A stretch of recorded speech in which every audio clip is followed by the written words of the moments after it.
She said Sabrina Carpenter was supposed to be the sweet one, the ex-Disney darling who kept things cute, who smiled through the drama, who took the high road.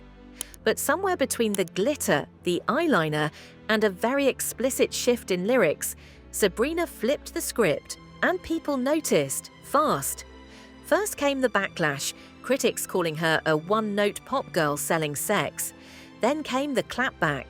And then came the photos, her and 3 of the industry's most controversial IT girls, partying in Milan with no shame, no pants, and no apologies. It wasn't a rebrand, it was a message. She's not just singing about it now, she's owning it, and the world can't stop watching. The moment everything changed was quiet. A single song drop, short, seductive, and dripping with innuendo.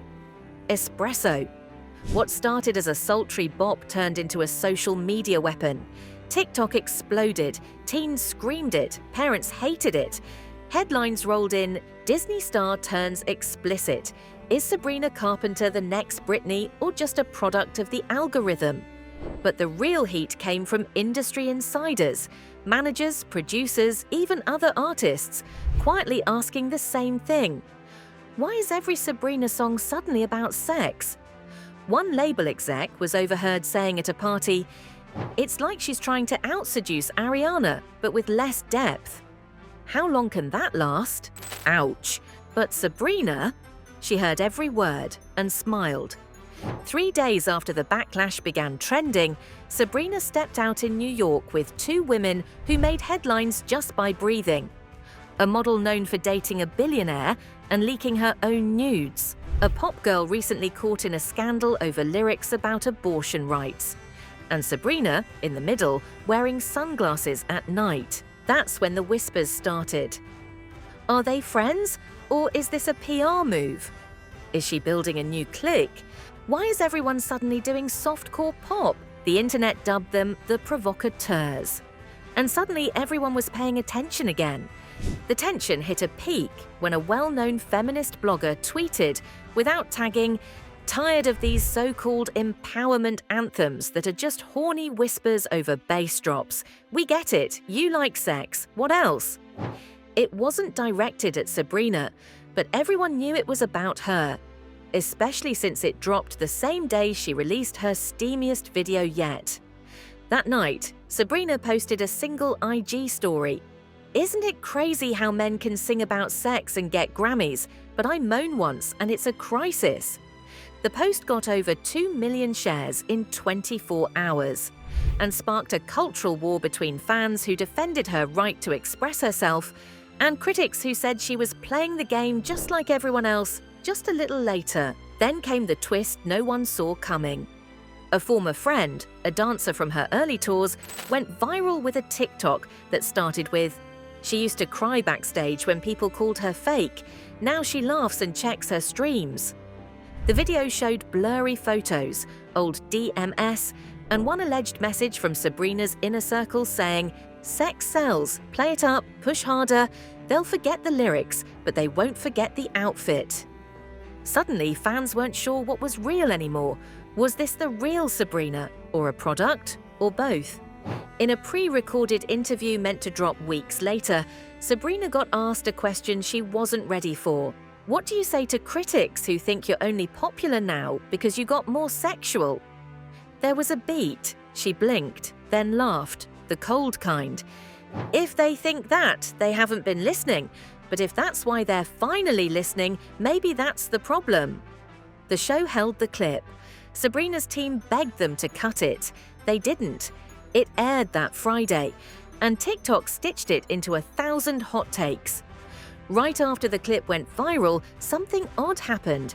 Sabrina stopped being seen with the best friends.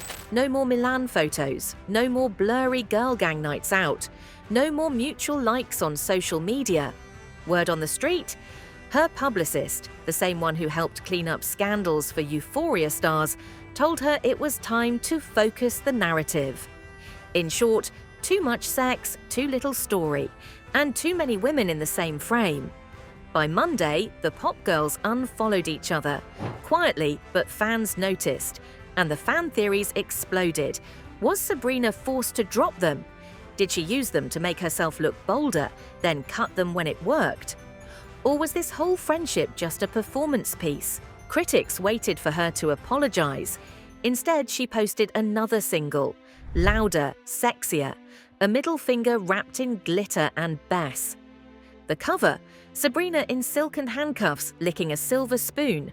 The title, Consent.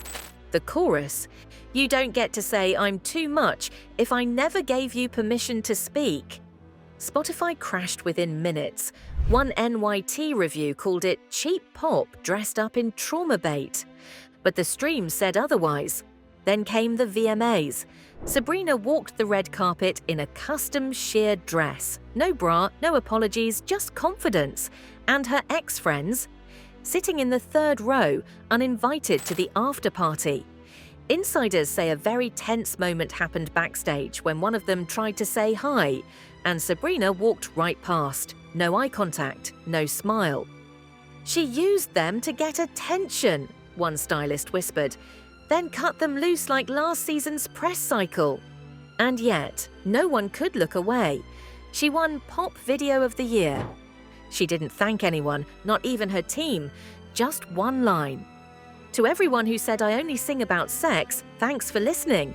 Sabrina Carpenter isn't dumb. She knows what people say, that she's just selling a fantasy, that she's using sex as a shortcut, that she ditched her girls and moaned her way to the top.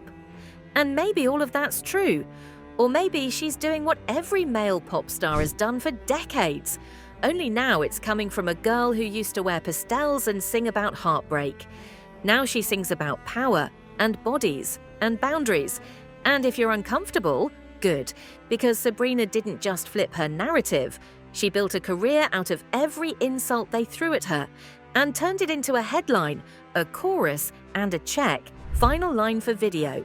And that's the thing about Sabrina. You can call her shallow, you can call her provocative, just don't forget to call her successful.